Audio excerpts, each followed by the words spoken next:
¿Cómo fue ganarle a Magnus Carlsen? ¿En qué contexto? ¿Y él ya era campeón mundial?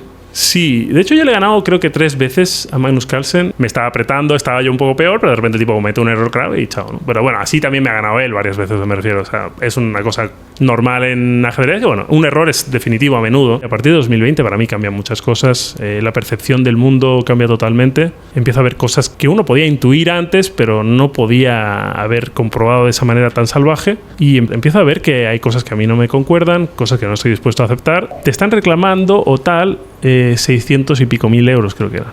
O sea, una cifra absurda, 600 y pico mil euros, y le digo al tipo, ¿cómo que 600 y pico mil euros? Como si fuera nada. Claro, digo, ¿de dónde viene una cifra tan absurda? Y luego, claro, viendo un poco, si tú y yo jugamos, por ejemplo, con $1.000 cada uno, y esos $1.000 durante la noche que estamos jugando cambian de mano pues 100 veces, pues resulta que según ellos yo gané $100.000 y tú ganaste $100.000, porque la plata, digamos, cambió de manos esas 100 veces, ¿no? Pero la plata no se crea de la nada. Creo que España, el problema principal para mí era que esa sensación de indefensión, eso es lo que más me molestaba. O sea, no era el hecho en sí de pagar, bueno, ¿qué te tengo que pagar? En algunos países pagas un 10, en otros un 20, en otros un 30. Ok, una de las preguntas es ¿qué me das a cambio? ¿Hasta qué punto puedo vivir aquí en una sociedad donde todo está regulado? Pero llega un punto que dices, mira, si el otro día veía una de las cosas que está regulada, o sea, si te muerdes las uñas en el coche son 80 euros de multa. Me estás jodiendo. ¿Te parece que vivir aquí te conecta de alguna forma con cómo se vivía de manera un poco más sensata en la época de nuestros padres o abuelos? Sí. Esto me recuerda mucho a la España de hace 25 o 30 años. Claro, con las comodidades de tener un internet, de tener una tele maravillosa, de tener todo eso. Buenos coches, poder comprar casi cualquier cosa. Claro, pero sí que me recuerda a esa sociedad. Quizás por la visión un poquito más conservadora de aquí, ¿no? ¿Te sientes más seguro también en términos de la relación con los otros? Es como que en la cultura de la hiperregulación lleva a la hiperdenuncia.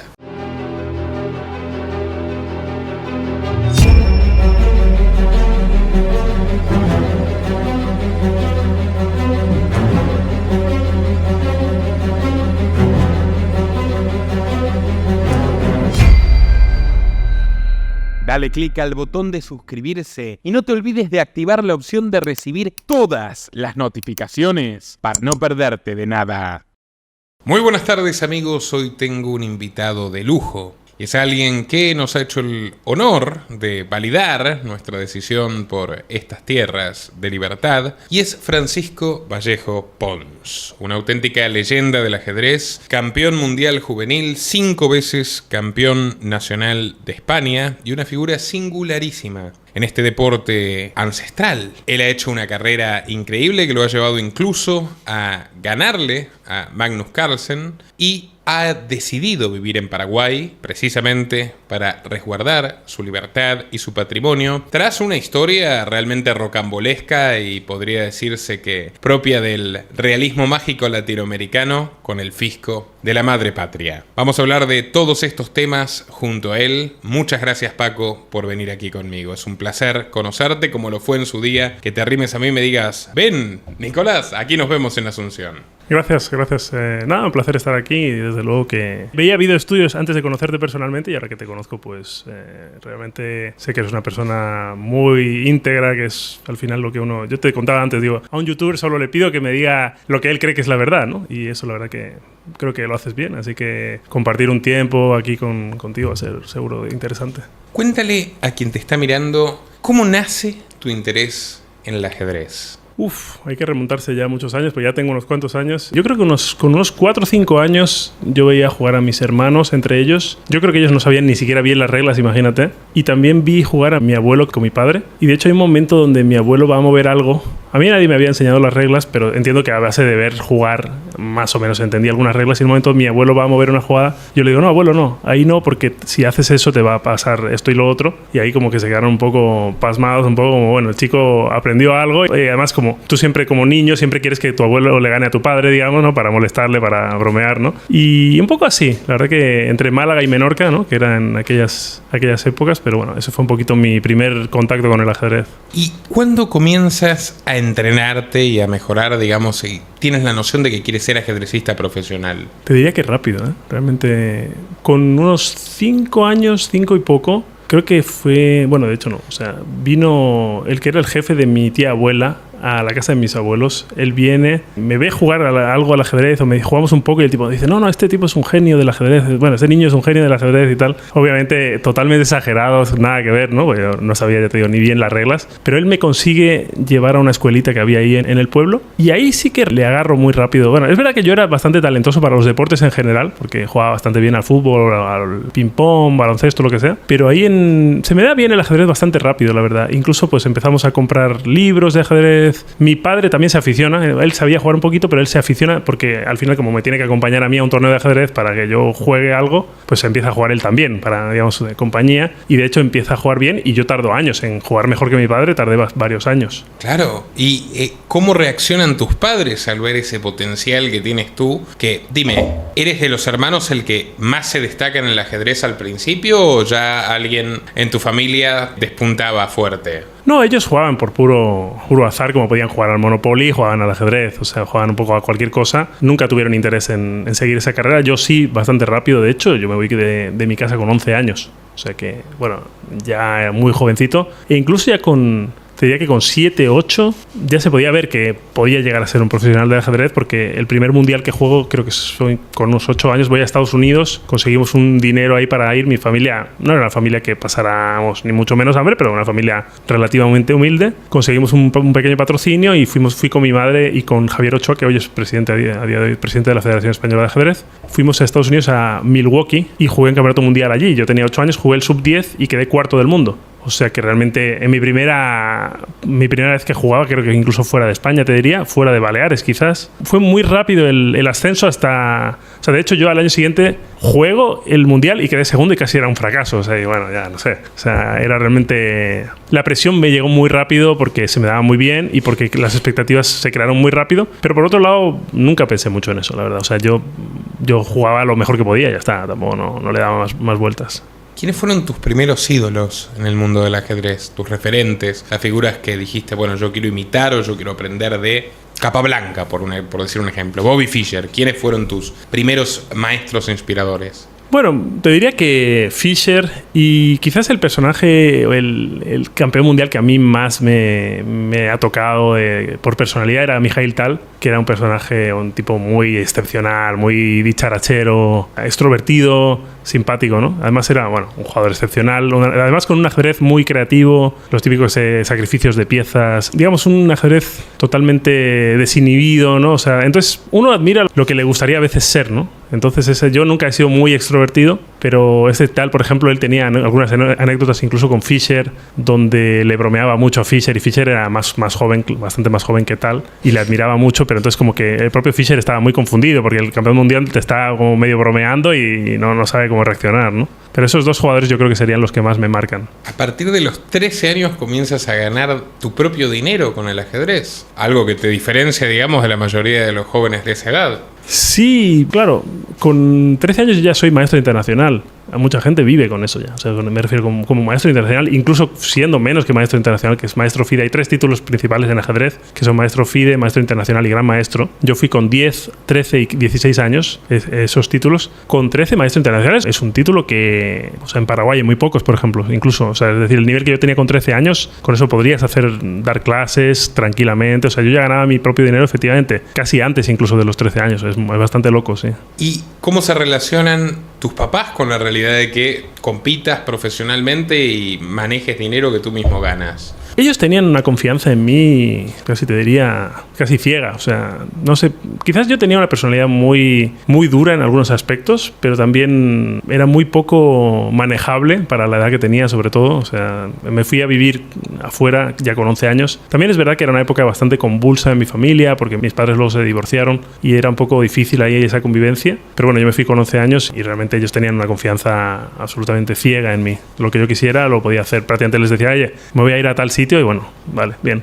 ¿Eras un muchacho, llamémosle, normal en tus interacciones con los chicos de tu edad o te parecían terriblemente aburridos? Bueno, o sea, quizás cuando era más chico sí era un poco más popular en el colegio, pero a medida que iba avanzando, creo que era de esos alumnos que se van yendo cada vez más atrás en la clase, ¿no? Digamos que la primera fila que está delante del profesor yo me iba alejando y acabé en el fondo ya del todo y era raro. Intentaba intervenir lo menos posible. Es verdad que en clase yo te diría que sí estaba muy atento, no perdía el tiempo, estaba ahí, pero luego me costaba bastante luego invertir tiempo en eso, la verdad. Intentaba que con la propia clase ya me tenía que bastar, o sea, luego intentaba no estudiarlo, o sea, entonces por eso de hecho también mis notas también se fueron resintiendo un poco, ¿no? De eso, ¿no? Porque al final con los años se va complicando, las matemáticas empiezan a ser más letras que números y cada vez más difícil todo, ¿no? Tu papá confiaba definitivamente en vos, pero tenía sus sospechas respecto a la viabilidad económica de vivir del ajedrez, ¿no? ¿Cuándo te demostrás a vos mismo y le demostrás a él que definitivamente podías vivir de esto? Sí, efectivamente es así. Él tenía un trabajo muy estable, él trabajaba en el ejército y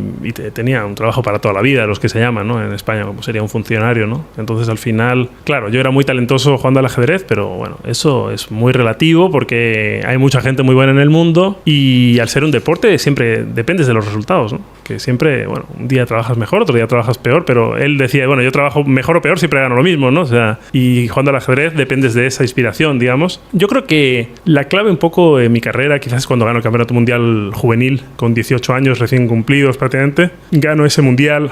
Justo acababa de empezar la universidad y creo que ya luego, no sé, de algún modo, a veces la vida toma decisiones por ti, ¿no? Y ese es un momento donde la vida toma esa decisión por mí, o sea, ganas el mundial y bueno, ya, chao, o sea, ya me voy a dedicar a esto porque no voy a ser, o sea, yo estaba empezando educación física en Barcelona y más que nada porque pensé que, digo, si me apunto a una ingeniería o algo de ese estilo, es como dos ajedrezes, ¿no? O sea, el ajedrez ya de por sí intelectualmente es muy complicado, si además te apuntas a una ingeniería me voy a volver más loco ya de lo que estoy, entonces tampoco no era el plan. Y que me apunté a INEF, que era educación deportiva, pero no tenía tiempo ya, la verdad. O sea, si tú quieres jugar en la élite a cualquier cosa que quieras, aunque sea las canicas, ¿no? O sea, si quieres ser élite de canicas, vas a tener que dedicarle mucho tiempo, muchos viajes y era muy difícil de compaginar con cualquier otra cosa. A ver, dime, ¿en cuántos campeonatos participaste? ¿Llevas una cuenta? ¿Cientos? Sí, cientos. O sea, participar en, ponle unos 10, mínimo 10 anuales durante muchísimos años. Desde los 18 yo era profesional, pero antes también jugaba. O sea, yo me voy de mi casa, de mi familia, con 11 y antes ya era famoso en España, entre comillas, famoso dentro de lo que puede ser un jugador de ajedrez, pero tengo anécdotas de ese estilo que la gente ya me conocía, de mucha, sobre todo de nombre, porque el ajedrez tampoco es tan conocido, pero una vez me acuerdo de ir a jugar al pádel, jugar con unos amigos al pádel, tal, no sé qué, y uno de ellos al terminar, bueno, no me conocía el tipo, me decía, ¿a qué te dedicas? Y digo, yo juego al ajedrez. Y dice, sí, como Paco Vallejo, ¿no? Y yo, sí, soy yo.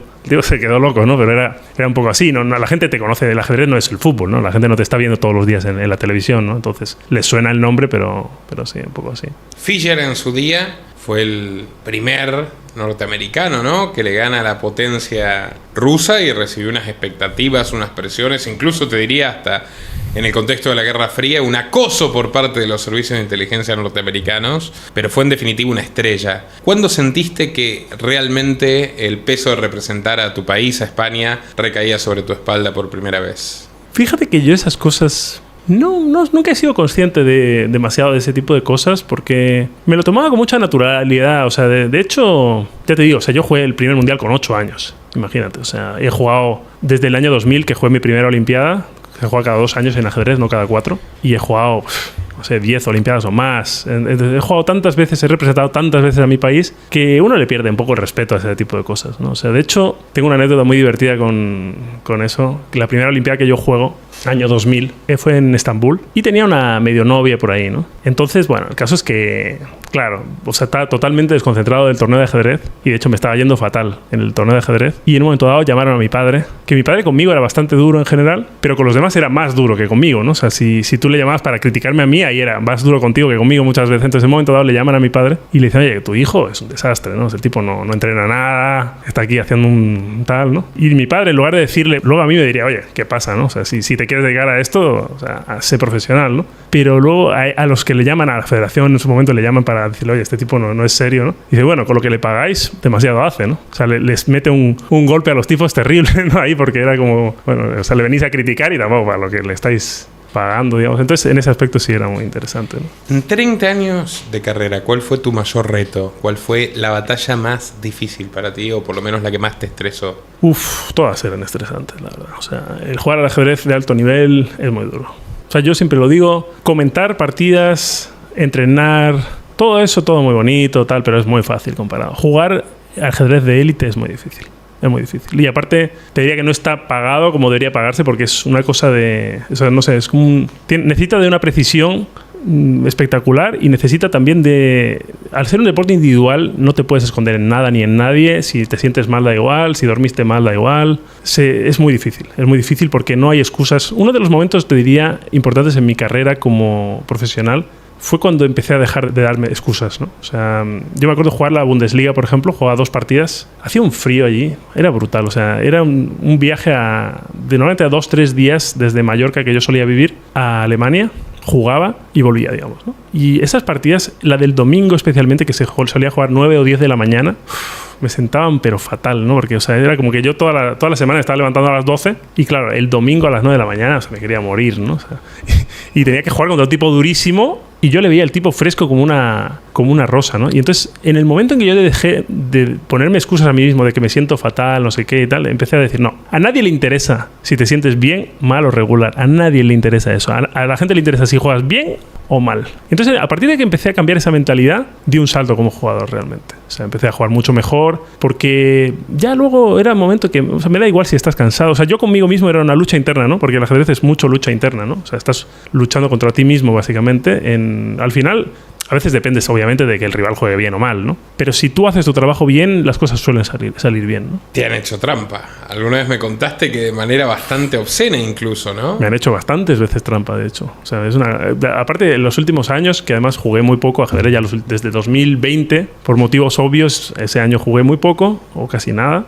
Y los años siguientes también he jugado muy poco, ya desde el 2020 he jugado muy poco por diferentes motivos, pero incluso a partir de ahí también me han hecho trampa en el tablero y online ya ni te cuento. Online es un tema ya muy delicado porque online, claro, o sea, sí te pueden hacer trampa. O sea, hoy día ya existen microchips, no sé qué, audífonos, señales de humo me pueden estar haciendo por la ventana, no sé. O sea, te pueden hacer trampa de 40 maneras diferentes que ni las voy a investigar. Pero claro, imagínate si estás en tu propia casa, todavía peor. Entonces online es muy difícil de saber, aunque hay muchos algoritmos que te pueden, digamos, matemáticamente decir, oye, mira, estás jugando por un nivel que tú normalmente no jugarías, pero bueno, eso es una cosa relativa. Tampoco es demostrarte absolutamente, sino que pueden tener una sospecha de que estás haciendo trampa, ¿no? ¿Nos puedes contar algún ejemplo de cómo se hace trampa físicamente? O sea, ¿cómo te han hecho trampa físicamente? Que dijiste, esto no puede ser. Bueno, la última vez que me pasó algo así fue muy curioso porque voy a la partida, preparo una línea que yo nunca jugaba. Es decir, voy a la partida y te voy a sorprender. Te voy a hacer una defensa que yo nunca hacía. Entonces voy a la partida, hago la defensa y mi rival hace la jugada obvia, es decir, solo hay una respuesta y sale corriendo del tablero. Y yo me quedé ya loco, porque era la jugada número 4. Era muy temprano en la partida, el tipo como se va corriendo al baño. Y entonces yo me quedo así como sorprendidísimo, hago mi jugada y le digo al árbitro, esto es un cachondeo, ¿no? Esto no es normal, o sea, ¿qué pasa? Y entonces ahí al tipo le empiezan a controlar un poco y luego descubren que el tipo hace trampa. Y en un momento dado, en la partida, yo obviamente no sé que el tipo me está haciendo trampa, yo sigo jugando normal la partida, y hay un momento donde el tipo toma una decisión muy rara. Porque, digamos que hay una jugada humana y hay una jugada de máquina. Y el humano de mucho nivel, que mi rival era un jugador de mucho nivel, siempre te va... O sea, era un momento donde el tipo puede cambiar torres o mantener torres en el tablero. Claro, el tipo está mejor, tiene un peón de ventaja. ¿Y qué hace el jugador humano? Mantiene las torres para dar más complejidad a la partida. Porque tiene más opciones de ganar, digamos, con eso, ¿no? Y el tipo me cambia torres. Entonces ahí mi cara fue como, ¿qué? Y de hecho luego, al analizar la partida con la máquina propone cambiar torres, pero que es una jugada absolutamente extraña para un humano, que no tiene mucho sentido, pero es la jugada que propone el ordenador y por eso el tipo la hace probablemente. Entonces, bueno, realmente...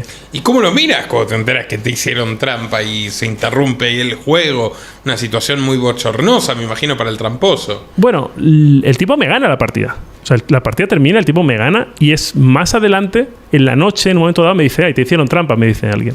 Y digo, bueno, no, ya los árbitros vieron todo, el tipo tenía un móvil en el baño. La historia es demencial porque el tipo parece que el día anterior ya hizo trampa y lo que hacía era, se iba corriendo al baño, miraba con el móvil las jugadas, volvía y memorizaba, digamos, algunas jugadas, volvía y jugaba, ¿no? Y de vez en cuando salía corriendo y volvía a consultar. Y en un momento dado, parece que alguien de la limpieza entra en el baño y ve un móvil allí. ¿Y qué hace esa persona? Agarra el móvil y lo lleva a recepción. Y entonces, claro, cuando el tipo vuelve al baño, el móvil no está allí. Y el tipo se queda loco. Y de hecho esa partida el tipo no la gana y hace tablas a esa partida. Y al día siguiente el tipo hace la misma jugada, deja el móvil en el baño y deja una nota como diciendo no toquen el móvil o algo así, para que si entrara alguien no le hicieran la misma jugada de volverle a llevar el móvil a la recepción. O sea, una cosa demencial. Pero ¿a cuán lejos puede llegar un impostor, digo yo, ¿no? ¿En qué instancias estaban ahí? Y aparte, para hacerlo con esa... O sea, para hacer eso tienes que creerte absolutamente impune, ¿no? Porque realmente, o sea... Tenía futuro en la política el hombre, sí. Que no te sorprenda verlo en la fiesta de Tito Berni con 30 diputados socialistas más. No quería hacer ese comentario, pero... Fuera de... el ajedrez, fuera del tablero, ¿qué es lo más exótico, qué es lo más pintoresco que has visto en los viajes a los que has ido precisamente por el deporte, para competir, a nivel humano? No sabría decirte, porque yo creo que son unos 70 países que viajé ya. La gran mayoría por el ajedrez, los últimos años ya menos por el ajedrez y más por hobby o por plan turista. Pero sí que aproveché mucho los viajes de ajedrecista para pasear por el mundo también.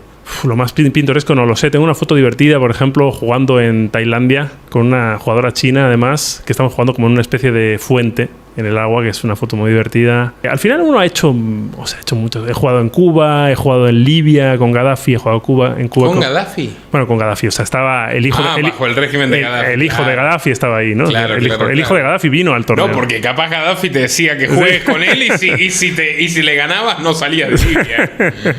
Sí, o sea, bueno, realmente he visto muchas cosas.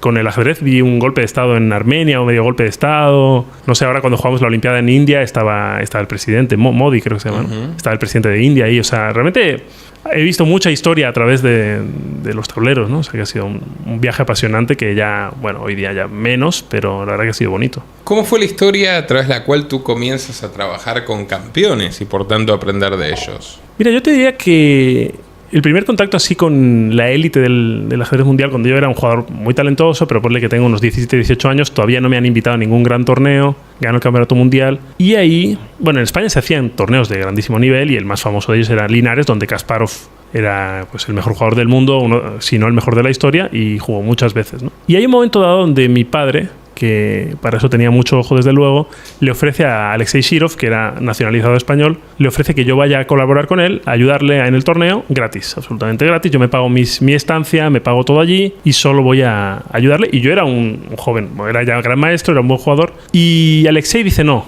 lo quiero ni gratis al tipo. Y mi padre, ¿por qué no? O sea, es como si yo me ofrezco a ayudarte a llevarte la carpeta y me dice, no, ni gratis, ¿no? Dice, no, porque este tipo va a ser rival mío. Entonces no quiero que él vea mis secretos, no quiero que él aprenda de mí, porque este tipo va a ser un rival mío en el futuro, ¿no? Entonces, bueno, de algún modo era un halago, pero por otro lado, bueno, yo quería realmente sí aprender, claro, ¿no? Porque a trabajar con un tipo muy bueno, obviamente, aunque sea gratis, pues es una maravilla, ojalá, ¿no? Entonces, luego, después de jugar mi primer Linares, que creo que fue con 20 años, ahí sí Viswanathan Anand, que ha sido campeón del mundo creo que 5 veces, es uno de los mejores jugadores de la historia, sin duda también. Él me invita a colaborar con él y voy a su casa. Él vivía en un pueblito de Madrid, creo que se llama Collado Mediano creo que era. Un pueblito pequeño de Madrid, vivía ahí, tenía su linda casa ahí.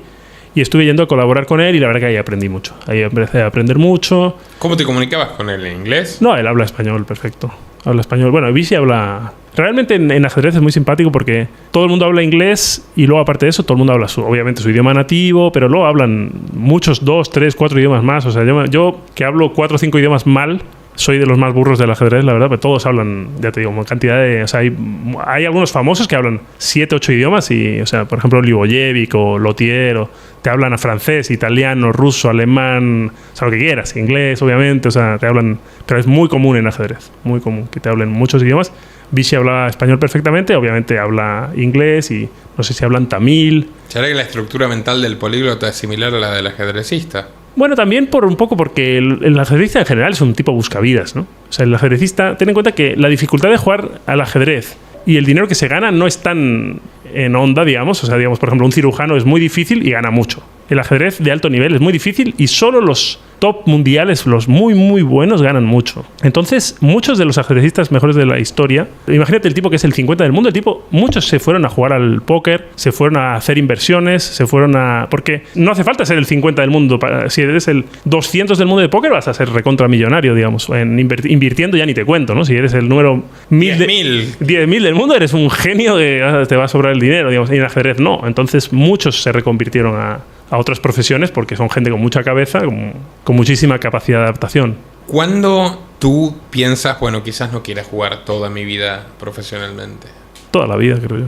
Sí, desde niño yo tenía esa sensación ya, de que, bueno, el ajedrez es una parte muy bonita. De hecho, mucha gente me criticó como que yo no daba el 100%, como que no me maté a estudiar o a hacer otras cosas, otros sacrificios que la gente hizo. Pero yo tenía claro siempre que estaba disfrutando ese momento, pero que no era para siempre. Y aparte, bueno, por una cuestión física tampoco toda la vida vas a poder jugar al mismo nivel, obviamente, porque los años pasan, ¿no? ¿Cómo afecta la edad al ajedrecista comparado al futbolista, que es más claro, digamos? Bueno, yo creo que la edad obviamente es un factor, pero yo creo que más que la edad te diría que sería la motivación, ¿no? O sea, lo que admiro de los tipos que se mantienen en la cumbre durante tanto tiempo, un Djokovic de la vida, un Ronaldo, un Cristiano Ronaldo, un Messi, sería esa capacidad para mantener viva la llama de superarse a sí mismo al final, y récords, y esa motivación es lo que yo veo impresionante cuando ya lo has ganado todo, ¿no?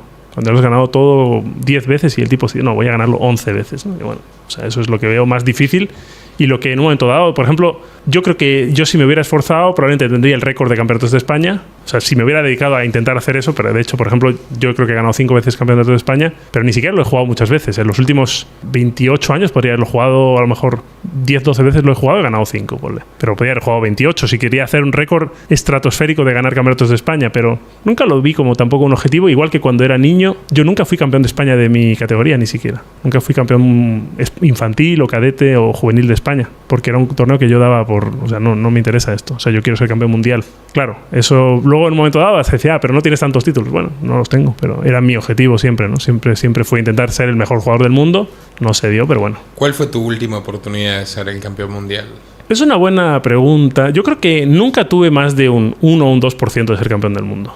Pero quizás ponle que con 22, 23 años estaba jugando los torneos de Linares, estaba jugando en Mónaco, estaba aproximadamente el número 20 mundial. Y bueno, estaba en un muy buen momento. Y además tuve una carrera muy larga, relativamente larga, en la élite, de unos 20 años entre esa cifra, entre el número 20 y número 30, 40 del mundo. O sea, en esa cifra muy reducida. O sea, nunca me fui muy lejos de ahí. O sea, fui muy constante en mi carrera. Pero claro, cuando ya tienes 30, si no fuiste campeón del mundial, ya no lo vas a ser, creo yo. O sea, no creo que exista... Es muy raro. Bueno, existe algún caso, pero es excepcional. O sea, es muy raro. O sea, cuando ya se te pasaste de los 30, o sea, hay muy pocos casos de tipos que no hayan sido y luego sean campeón mundial más tarde. Entonces, digamos que, bueno, a partir de ahí ya se puso más difícil. ¿Cómo fue ganarle a Magnus Carlsen? ¿En qué contexto? ¿Y él ya era campeón mundial? Sí, de hecho yo le he ganado creo que 3 veces a Magnus Carlsen. Creo que la que tú mencionas, que la que es la más meritoria, es cuando el tipo ya es campeón mundial y le ganó en Sao Paulo. Creo que es un parque que se llama Ibirapuera, en Sao Paulo. Bueno, la verdad que esa partida no es especialmente buena. Magnus comete un error grave y yo le gano y ya está. Tampoco tiene muchas más historias de la partida. El tipo, la verdad que estaba jugando bien, me estaba apretando, estaba yo un poco peor, pero de repente el tipo comete un error grave y chao, ¿no? Pero bueno, así también me ha ganado él varias veces, me refiero. O sea, es una cosa normal en ajedrez. Y bueno, un error es definitivo a menudo en ajedrez. Tengo una anécdota simpática con Magnus porque había una aplicación que se llama, creo que Play Magnus o algo así, donde te podías jugar contra el Magnus a cualquier edad. O sea, era como, habían recreado un avatar de Magnus donde tú jugabas contra el Magnus. Imagínate, si tú no sabes apenas jugar, pues bueno, contra el Magnus de 4 años, por ejemplo, ¿no? Que el tipo está aprendiendo a jugar, ¿no? O contra el Magnus de 11 o contra el Magnus de lo que sea, ¿no? Y en Tailandia estábamos jugando un torneo, que a mí Tailandia es un lugar que me gusta mucho además, y me viene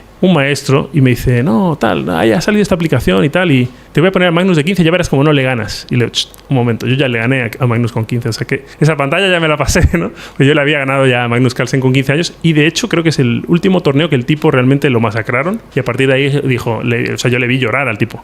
El torneo le masacraron de una manera dura, yo le gané también en ese torneo, y a partir de ahí apareció un nuevo Magnus ahí, y ya, bueno, ya el tipo una bestia, ¿no? Wow, así que fuiste testigo de un punto de inflexión. Ahora te quiero preguntar, pasando a España, ¿cuándo comienzas a percibir que se está tornando difícil vivir y llevar adelante un proyecto de vida sencillo y decente en tu país natal? Bueno, yo soy una persona también muy particular, o sea, nunca me he cerrado. Hay mucha gente, por ejemplo, que no sale de su pueblo nunca, que tienen claro que ellos, bueno, se van a ir de vacaciones a Tailandia y luego vuelven a su pueblo y van a vivir ahí. Eso yo nunca lo tuve tan claro. O sea, para empezar, con 11 años ya me fui de Menorca y me fui a vivir a Galicia, por ejemplo, ¿no? Galicia es un lugar maravilloso, pero tenía un clima muy difícil. Yo, por ejemplo, el tema del clima lo llevo mal. Además, sufro un poco, por ejemplo, de la salud, de la garganta y eso. Entonces, en ese aspecto ya tenía claro que, por ejemplo, los inviernos en Menorca, que yo soy de Menorca, se me hacían muy duros. Entonces, siempre que he pensado para vivir algo a largo plazo, me gustaba un lugar donde los inviernos fueran mucho más suaves que ahí, ¿no? Y luego, España... O sea, incluso te hablaría de casi de Europa, la verdad, porque, o sea, yo creo que al final, además, incluso te diría en mi vida, supongo que la de mucha gente, a partir de 2020 para mí cambian muchas cosas, la percepción del mundo cambia totalmente, empiezo a ver cosas que uno podía intuir antes, pero no podía haber comprobado de esa manera tan salvaje, y empiezo a ver que hay cosas que a mí no me concuerdan, cosas que no estoy dispuesto a aceptar, y bueno, soy una persona que se siente muy libre y soy una persona orgullosa también de mis ideas, las que sean, muy respetuosa con los demás, pero con mis ideas, ¿no? Y ahí en 2020 no me pude todavía salir a vivir fuera, porque, bueno, estábamos totalmente bloqueados, pero de hecho hay anécdotas simpáticas de gente que vinieron, por ejemplo, a España de vacaciones y luego no pudieron volver porque, bueno, no se podía viajar, y luego al terminar el año viene Hacienda y les pide los impuestos porque pasaste más de 183 días en España, ¿no? Y dice, tipo, pero no me dejaste salir, ¿no? O sea, digamos que me... Sí, me secuestraste. Me secuestraste, ¿no? Digo, estricto, sí. Fuimos todos secuestrados. Sí, entonces, bueno. Y a partir de 2021 ya sí, realmente ya puedo salir y, bueno, y ya me voy a vivir fuera de España, sí. Aunque luego, anteriormente a eso, realmente ya vivía fuera de España de facto. Aunque, bueno, simplemente es que luego volví a España, pero realmente me pasaba más de la mitad del año viajando ya. ¿Cuándo comienzas en el mundo de las inversiones y las apuestas deportivas? ¿Todavía te dedicabas profesionalmente al ajedrez? ¿Competías a menudo? Realmente yo he tocado todos los palos toda mi vida, te diría. Pero semiprofesional siempre. O sea, he jugado póker alguna vez, he hecho apuestas deportivas, he hecho inversiones. He hecho todo, pero siempre compaginando con ajedrez, y por desgracia algunas cosas llegué tarde por jugar al ajedrez, precisamente. Una pena porque, yo qué sé, ¿no? O sea, realmente si hace 20 años me hubiera puesto a invertir en lugar de jugar al ajedrez, realmente hoy tendría 50 veces más dinero, pero bueno, así es la vida, ¿no? Porque había cosas que yo creo que parecen a día de hoy evidentes, pero simplemente es que no estaba en esa onda. O sea, no estaba pensando si Amazon iba a ser una bomba o no en su momento, y luego lo fue, ¿no? O así, o muchas empresas, ¿no? Entonces, pero tampoco serías quien eres. Bueno, las cosas que se hicieron ya se hicieron. O sea, tampoco no estoy llorando por lo que no hice. O sea, fue así y ya está, ¿no? Tampoco tal. Pero digo que realmente no toqué muchas de las cosas a nivel profesional porque realmente tenía ya mi profesión y pensaba que con eso era suficiente, y de hecho ya era suficientemente complicado. O sea, que realmente no quería ir más allá, ¿no? Mencionaste 2020. ¿Sientes que de alguna manera el mundo fue volviéndose cada vez más absurdo, más distópico, más totalitario a tu alrededor mientras tú jugabas al ajedrez? O sea, tu vida era parecida mientras jugabas y el mundo iba cambiando. Y 2020 es como el shock donde nos anoticiamos todos de que realmente tenemos mucho más cerca la amenaza de un régimen totalitario de lo que podríamos pensar.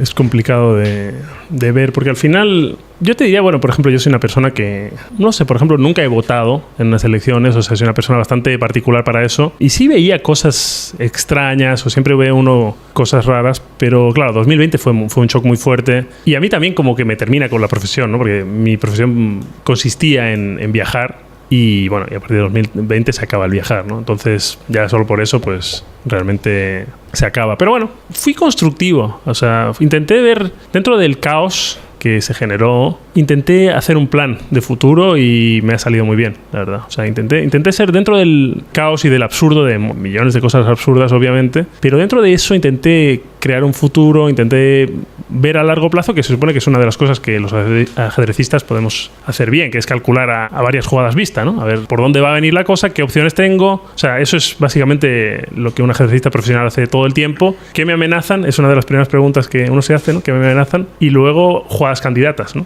O sea, ¿qué jugadas, qué opciones tengo, ¿no? Entonces, con esas dos preguntas, básicamente, puedes casi sobrevivir por la vida, ¿no? Tú terminas protagonizando, por supuesto que contra tu voluntad, nadie lo hubiera elegido, una disputa realmente literaria con el fisco español que quiere reclamarte una cantidad bestial de impuestos por pérdidas en el póker, corrígeme si me equivoco. ¿Cómo diablos terminas en ese enredo y cómo te enteras de que Hacienda en España quiere cobrarte por dinero que perdiste? Algo que sinceramente suena delirante, pero es real. Sí, es real y además te diría que el daño a mi carrera ejercística fue muy fuerte. Pero bueno, los abogados en su día, hace no tanto, hace un par de años así, me dijeron, mira, olvídate de reclamar daños y perjuicios porque va a ser infinito y es muy poco claro que puedas demostrar de una manera, digamos, no sé cómo decirlo. O sea, fehaciente, inapelable. Claro, inapelable de que eso te afectó. Aunque obviamente me afectó en mi vida infinitamente, me bloquearon cuentas bancarias, etcétera. Yo me acuerdo del tipo que me hizo la inspección. Bueno, mi primer contacto con esa historia es que yo me voy al gestor. Yo tenía un gestor ahí en España. Y me voy al gestor y le digo, hablamos un rato y tal. Y me dice, bueno, y por cierto, tienes aquí este... El tipo me lo dice con una naturalidad que todavía a mí a día de hoy me deja loco. Porque, o sea, realmente me dice, y te están reclamando o tal 600 y pico mil euros, creo que era. Una cifra absurda, 600 y pico mil euros, y le digo al tipo, ¿cómo que 600 y pico mil euros? Como si fuera nada. Claro, digo, como si tú tuvieras 600.000 euros en el ahí bolsillo. esperando para hoy, bueno, como Toma. como estos, ¿no? Claro, el tipo me dice eso y me deja como medio atontado ahí, como, ¿qué? Y sí, me repite el tipo. Digo, será 600 euros. Porque no sé ni qué me está reclamando, pero digo, serán 600 euros. Digo, no, 630.000 euros. Digo, no puede ser. Y entonces ahí cuando el tipo me enseña los papeles y todo, y ahí yo la cabeza me empieza a dar vueltas como, o me estafaron en algún sitio, o me agarraron la identidad, como que te robaron el pasaporte y con eso crearon una cuenta y no sé qué hicieron, ¿no? O sea, me refiero, esos son los primeros pensamientos que a mí me vienen, ¿no? O sea, ¿de dónde viene una cifra tan absurda? Y luego, claro, viendo un poco, digo, esto, o sea, al final es como que, claro, si tú y yo jugamos, por ejemplo, con $1.000 cada uno y esos $1.000 durante la noche que estamos jugando cambian de mano, pues 100 veces, pues resulta que según ellos yo gané $100.000 y tú ganaste $100.000 porque la plata, digamos, cambió de manos esas 100 veces, ¿no? Pero la plata no se crea de la nada bueno, sí se crea de la nada, pero no en este caso, ¿no? Digamos, sí, ¿no? Sí. La Fed la crea. Claro. Sí, el Banco Central Europeo. Hombre, ¿me estás diciendo en serio que su argumento era ese y lo defendieron en tribunales? Bueno, tribunales no llegamos. Lo que pasa es que tienes que... O sea, estuvimos años y años y años esperando una respuesta. 6. Sí, o sea, una cantidad de años. Tu vida, o sea, en 6 años de tu vida, tú tienes 43. Es una locura, claro. 6 años de tu vida los pasaste esperando una resolución sobre un reclamo tan estúpido. Sí, no sé si fueron 5, 6 o 4 y medio o 5 y medio, no sabría decirte hacia ojo, pero mucho tiempo, sí. Bueno, es más, lo que hicieron, para empezar, es además absolutamente civilino, es que eso prescribía, o sea, las supuestas ganancias que eran perdidas prescribían y, por supuesto, un mes antes de que prescriban te mandan la carta. Es decir, yo ni me acordaba de que había jugado al póker, porque hacía como 4 años atrás que había jugado y había perdido pasta y no me había dado o sea, no lo había archivado como algo importante en mi vida. Y de ahí me llega eso y luego otros tantos años buscando abogados, porque luego además me cambié de abogado y hablando con gente que tenía ese mismo problema, porque obviamente no era una cosa contra mí por ser Paco Vallejo, ni mucho menos, sino que había cientos de casos en España de gente que le habían hecho esa reclamación, de gente que le habían arruinado la vida. A mí estuve rozando el larguero, que me dicen, ¿no? O sea, estuve rozando porque realmente te pueden por el camino arruinar. Es decir, si... ¿Qué te pasó en esos 6 años? ¿Qué tuviste que ver? ¿Cuentas bloqueadas? Sí, me quitaron, por ejemplo, todo el dinero que tenía en las cuentas, me quitaron. ¿Y cómo vivías? Y bueno, sobrevivía de alguna manera, ¿no? Me refiero, pero sí, o sea, bueno, seguía trabajando yo. O sea, seguía trabajando, me seguían pagando y vivía, ¿no? Pero digamos que el dinero que tenía ahorrado me lo volaron, o sea, lo tuve que transferir. Bueno, básicamente era o lo transfieres tú o te lo quito yo, o sea, no. Ellos pues tienen acceso a quitarte o a bloquearte tu dinero, ¿no? Entonces, sí, era una cifra bastante... O sea, yo no tenía esa cifra, pero tenía menos, y dijeron, bueno, dame de momento esto y ya veremos, ¿no? Ya luego haremos cuentas, ¿no? Y echaron mano a todos tus ahorros. Sí, básicamente, sí. ¿Viajabas? ¿Podías viajar? Sí, podía. Yo seguía con mi vida ejercística, pero claro, obviamente el nivel de juego con esa espada encima de tu cabeza se resiente, la verdad que... Y de hecho, yo hice público todo porque no podía jugar. O sea, en un momento dado que dije, bueno, ya voy a hacer público porque esto me está matando por dentro, ¿no? O sea, hay un campeonato de Europa que yo me retiro del campeonato de Europa porque empiezo a jugar y juego muy mal y digo, bueno, es que no tengo la cabeza para jugar. Y yo ahí lo hago público, lo publican de hecho en el Marca, el diario Marca, que es el diario más seguido de... Y luego se empiezan me llamaron de... Bueno, nunca en mi vida, ni por ganar el campeonato mundial, me llamaron de tantas televisiones, periódicos y de todo. Se montó un escándalo brutal en España porque es un escándalo. Y bien hecho igual que lo montaste, porque si no, probablemente no te hubieran dejado en paz. No lo sé, yo creo que a estos les da igual todo. Yo creo que les da igual todo. ¿cómo se resuelve después de tanto desgaste, de tanto esfuerzo? Es una resolución administrativa que dice, bueno, ya nos equivocamos, no nos debes nada, te arruinamos 6 meses de tu vida, perdiste miles de euros en abogados, pero olvídate. Sí, lo has descrito así como fue. Sí, o sea, como, bueno, disculpa. No, a ver, eso me hace mucha gracia a mí, porque es como que, si ahora en la calle te pudiera venir un tipo que te roba la cartera y si tú le agarras, te dice, disculpa. No me digas. Claro. No podría imaginarme una situación similar. Claro, sí. O sea, es eso, es básicamente eso, es decir, y eso se está haciendo todo el tiempo, pero es que los inspectores, que yo, por lo que yo entiendo, los inspectores en España van a bonus, o sea, les dan un bonus por abrirte una inspección. Entonces, bueno, o sea, creas un incentivo maligno para crear una situación absurda a menudo. Y además, ya te digo, si luego no tiene ninguna, si el tipo se equivoca, no tiene ninguna consecuencia, bueno, pues es demasiado fácil, ¿no? Demasiado fácil. El tipo humano del recaudador de impuestos, del tiburón de Hacienda, confiscador de bienes ajenos, es muy similar al del asaltante de camino, solo que más cobarde, ¿no? Más cobarde, sí. Y esa sensación, además, increíble, ¿no? De supremacía del parásito que vive de parasitarte, pero encima te desprecia, ¿no? Y te hace sentir un inmoral por querer conservar algo de lo tuyo con tu dinero en tu bolsillo, ¿no? Pero yo creo que ya esa figura del recaudador de impuestos, yo creo que miles de años atrás, ya con Jesús, ¿no? O sea, era una figura como que detestada hasta la... Robin Hood le robaba a los recaudadores de impuestos, básicamente le robaba a los ladrones. Pasan los siglos y seguimos igual o peor, ¿no? Bruce y Mariela son una pareja que se conoció en Nueva York, como si fuera una película de Woody Allen. Trabajaron duro y con mucho esfuerzo compraron 3 propiedades para tener un retiro apacible. Las alquilaban por Airbnb y todo iba muy bien, hasta la Local Law 18 de 2022 que aniquiló al sector. Prohibido el alquiler turístico, de facto. Con los $2.500 del plan de pensiones de Bruce no les alcanza para nada. Y además, el comunista Mamdani que ganó las elecciones los amenaza con un hachazo tributario por su patrimonio, por más que ahora por culpa del Estado está ocioso. Mariela se lo cuenta preocupada a su hermano Antonio, que está pensando en cerrar su tienda en California, desde que los fiscales financiados por George Soros despenalizaron los robos menores. Ha sufrido 17 asaltos, el último fue violento, pero le tiene todavía más temor al adoctrinamiento. Ha tenido que cambiar a su hija de escuela después de que su mejor amiga tenga complicaciones tras una cirugía de cambio de género inducida por profesores progresistas. Todo esto podría parecerle una broma a Eduardo en México, que es arquitecto pero tuvo que irse del negocio luego de que unos burócratas morenistas le hicieran la vida imposible, luchando contra la gentrificación y deteniendo el proyecto donde invirtió todo su esfuerzo. No quiere volver al norte con su familia, porque si allí no pagas un tributo a los narcos, estás frito.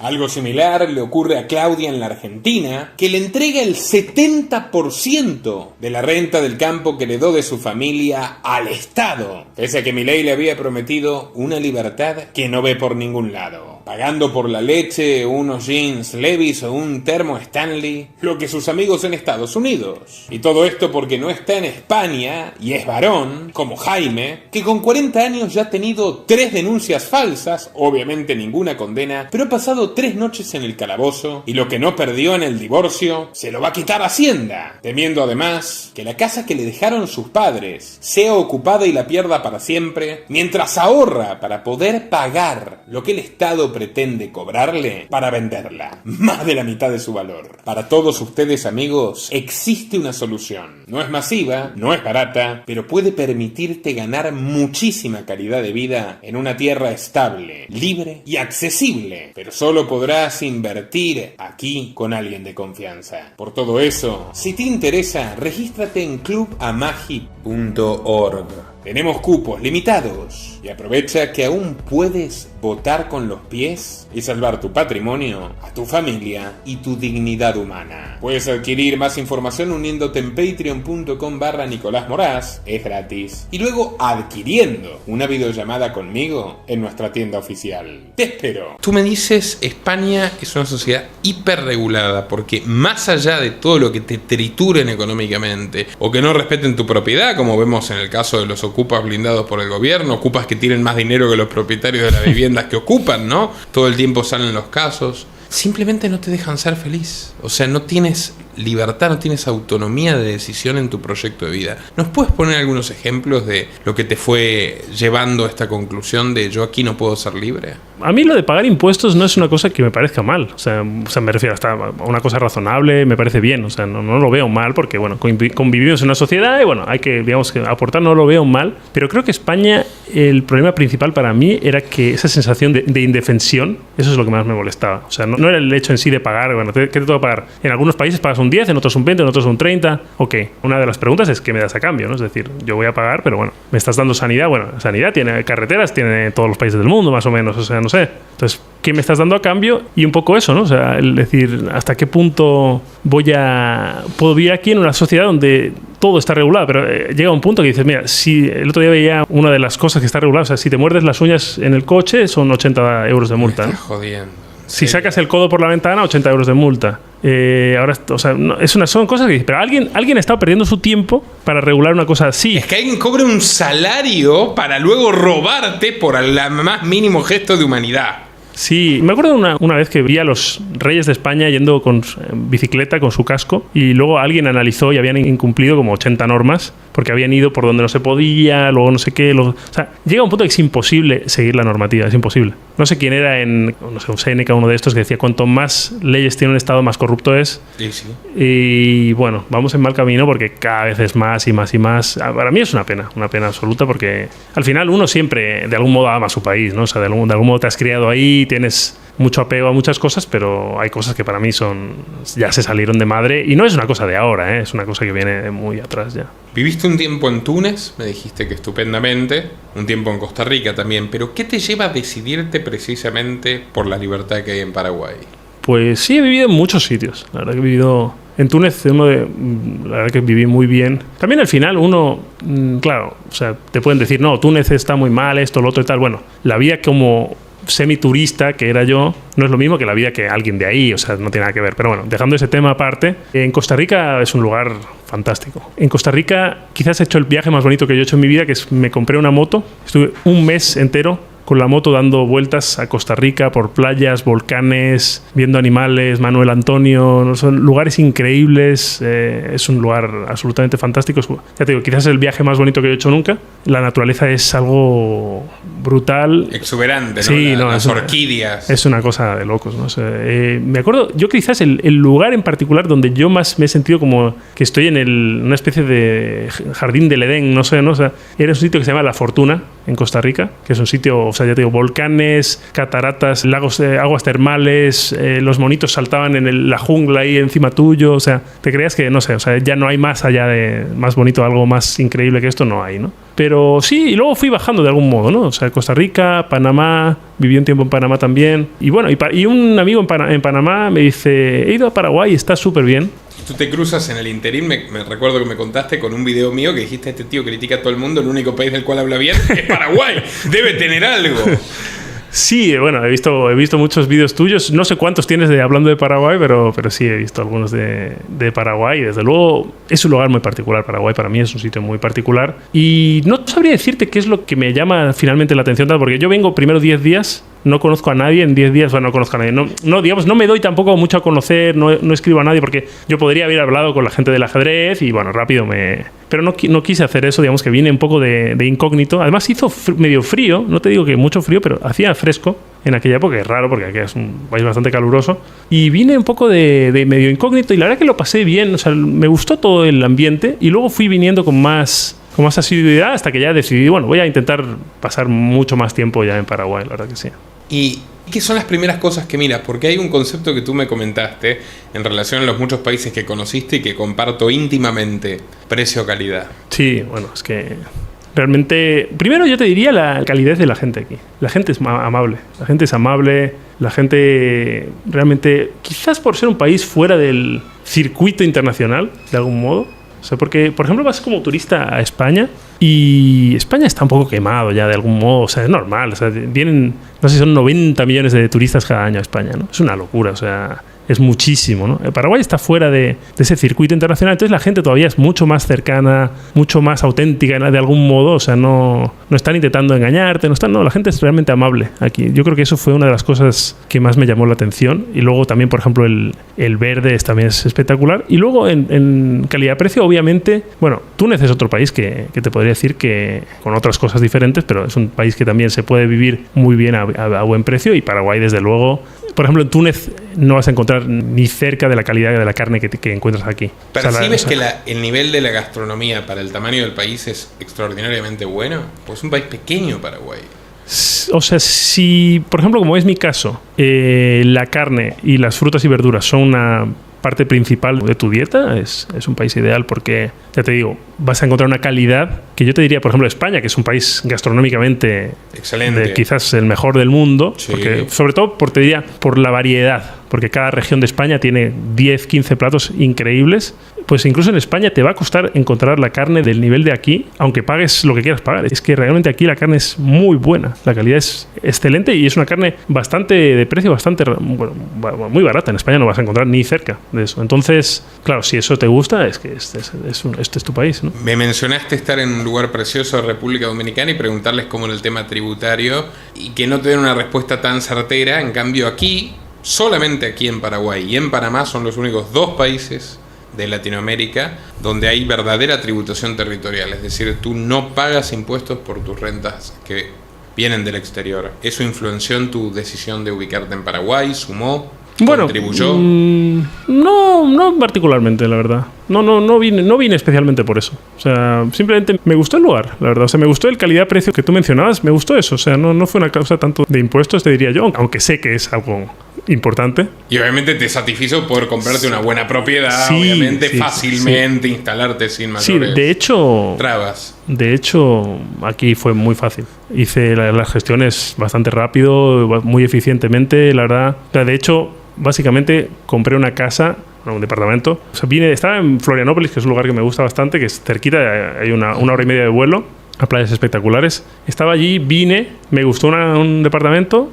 Hice la gestión en una semana, los papeles, no sé qué, no sé cuántos, y me volví a la playa y dije, bueno, cuando tengan esto listo me avisan y vuelvo y tal. Y bueno, ya te digo, 1 mes y medio, 2 meses después tenía todos los papeles, vine ya y chao, y ya empecé a vivir ahí. O sea, a vivir. Bueno, mi concepto de vivir en algún sitio también es un poco particular porque... Te vas a España y te vas a Brasil. Yo viajo muy a menudo, entonces bueno, también. Pero bueno, digamos que tener una pequeña base ahí, digamos. Sí. ¿Y cuáles son las primeras impresiones que te dio el país cuando ya te afincaste, te instalaste un buen tiempo?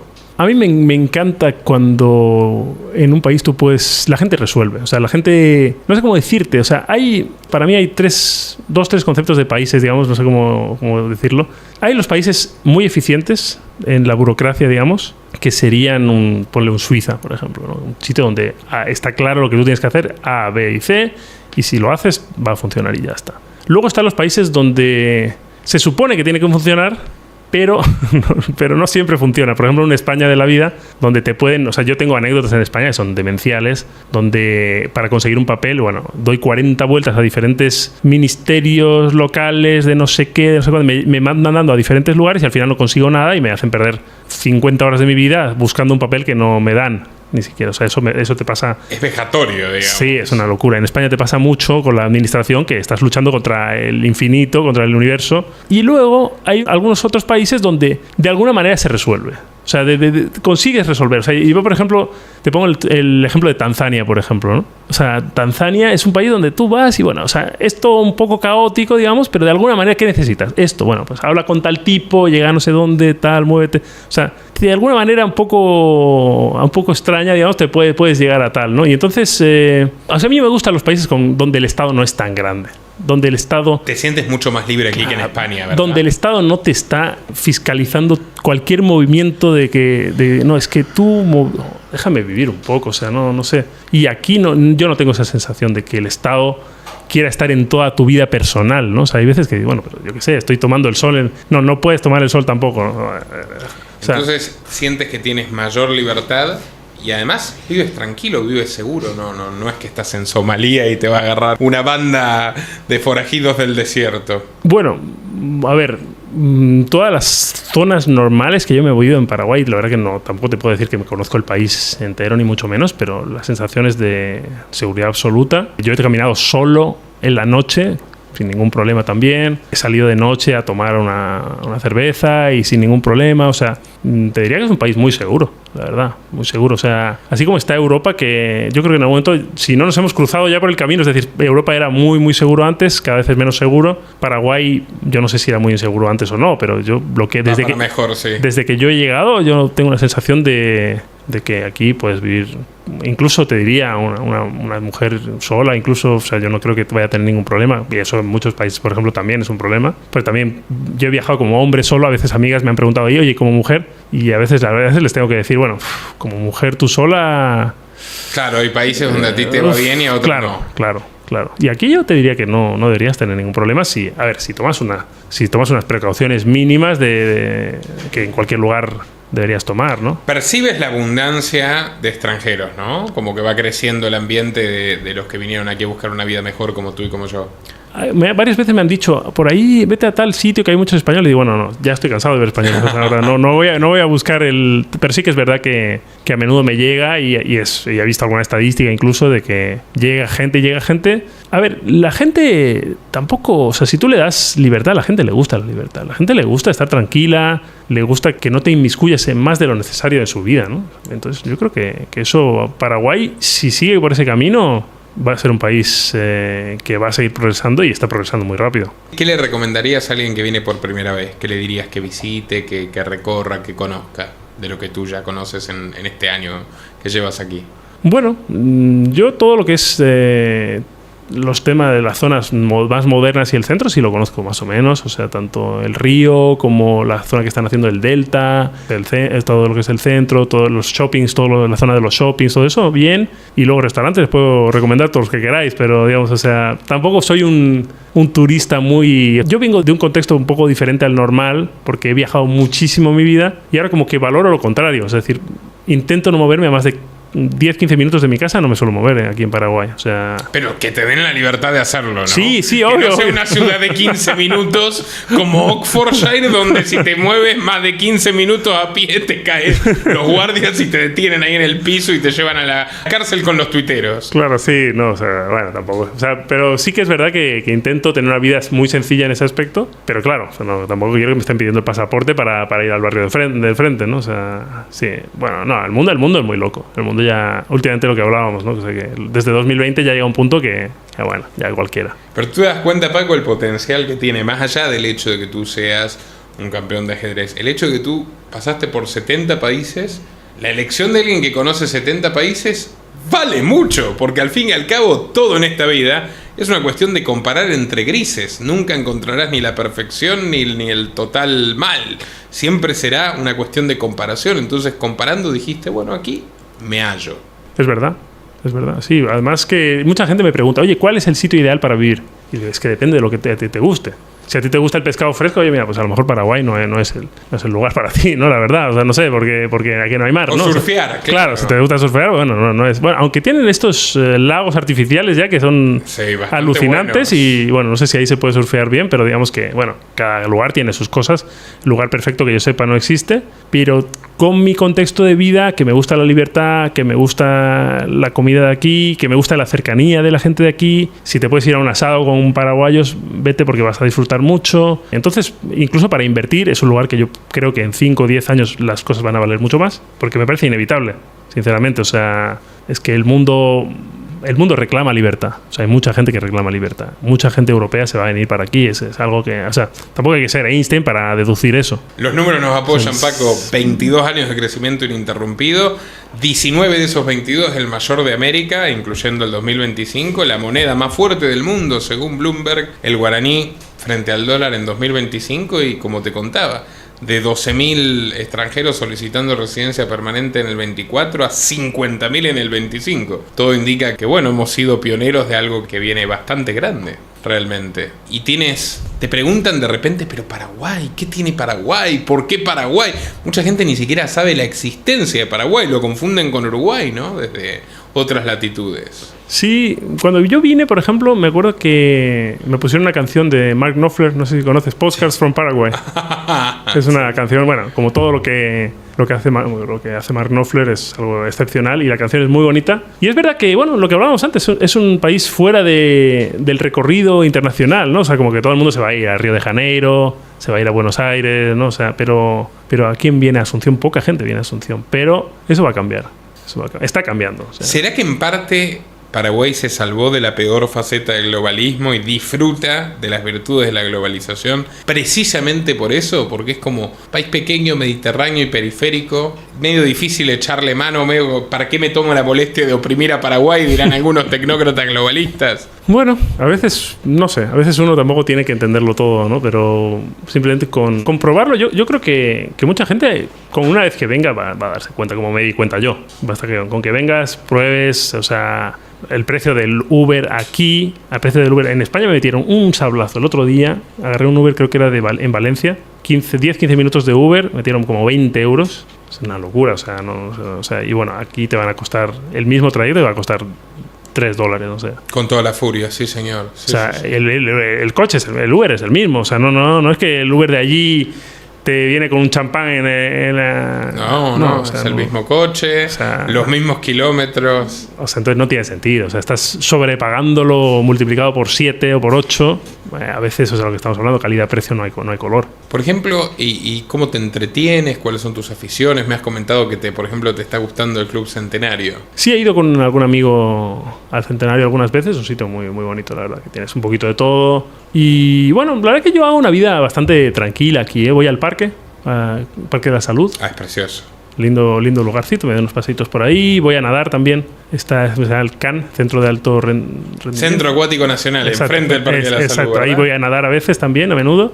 Y luego todo es muy verde, tienes, o sea, para hacer una vida de ese estilo voy a jugar algún día voy a jugar a pádel, aunque estoy un poco lesionado de la rodilla, entonces ahí tengo que tener un poquito cuidado con eso, pero bueno, hago vida muy, muy tranquila, me encuentro con los amigos o salgo a tomar una cervecita y hay lugares de música en directo también que me he ido también tranquilamente a tomar algo, o sea que bueno, vida tranquila. Tienen açaí que me encanta, que también han traído, ¿sabes? Como que Paraguay me gusta porque ha agarrado varias cosas buenas de sus vecinos, como sí, el açaí brasilero, la carne argentina, tal. Entonces como que han agarrado las cosas buenas de cada país cercano, ¿no? Que bueno, eso es una virtud al final, ¿no? Al final todo el conocimiento humano se construye usando un buen criterio de quién copiar y cómo, ¿no? Y poniendo la impronta propia.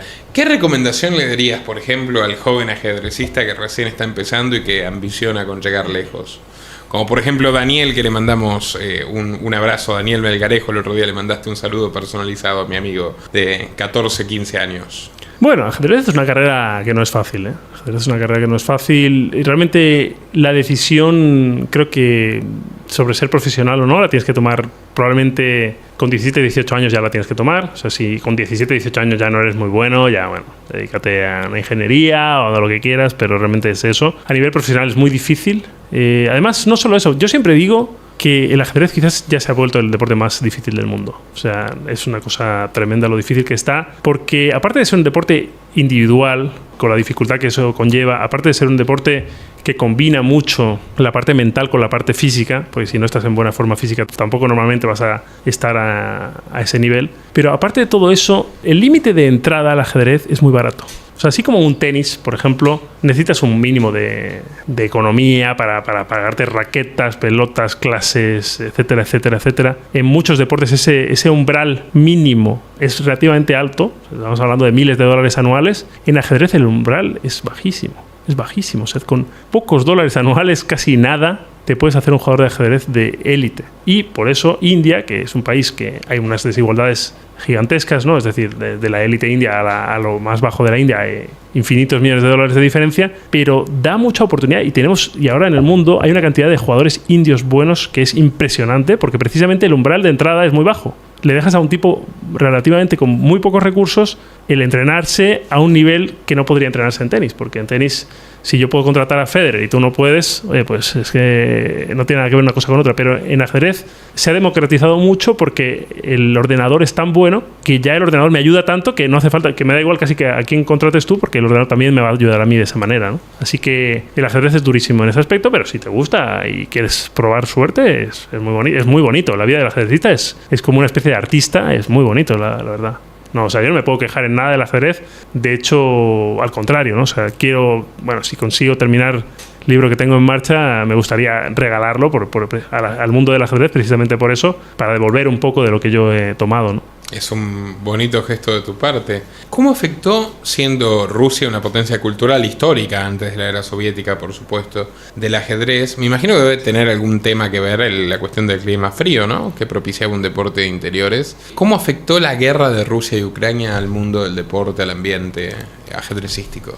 Bueno, yo creo que al final sí, Rusia era un centro de grandes ajedrecistas y claro, ha quedado muy aislado del mundo, o por lo menos el mundo se ha dividido como en dos. Y es verdad que el centro neurálgico del ajedrez, te diría que se está desplazando hacia el este, hacia lugares como la India, por ejemplo, allá hace muchos torneos buenos. Y bueno, al final creo que los ajedrecistas, algunos se quedaron en Rusia, incluso te diría que prácticamente no han vuelto a jugar en el extranjero. Otros sí, digamos que se han occidentalizado un poco más, cosa que también ha ocurrido también en tenis, por ejemplo. Muchos, han salido como de Rusia y ya está, ¿no? Entonces, al final, es una pena para todos los que hemos visto. Yo he visto Ucrania, he visto Rusia en su momento. Son dos países que tengo amigos en ambos, o sea que para mí es obviamente feo, ¿no? Feo. El nacionalismo termina estropeando incluso la sana competencia deportiva, ¿verdad?